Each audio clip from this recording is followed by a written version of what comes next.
Take a piece of fur, split off a rough square, turn that into a rough octagon, then turn that octagon into something that's reasonably circular.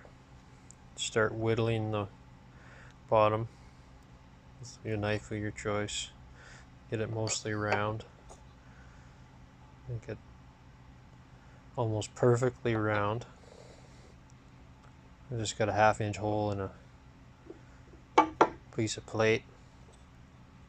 Start tapping it through that hole.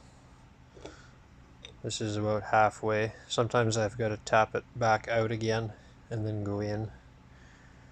The shavings will bind up and get it stuck in here.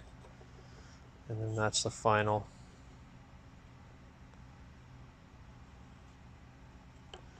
And I'm going to use 7 of those to join these 2 pieces of cedar. That's how I make hand-riven dowel.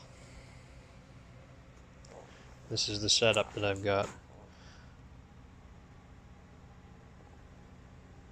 Very simple. And I take this dowel plate and I just set it on the vise, making sure that there's a gap underneath for that dowel to go through. And just tap it down or flip it over and tap it back out.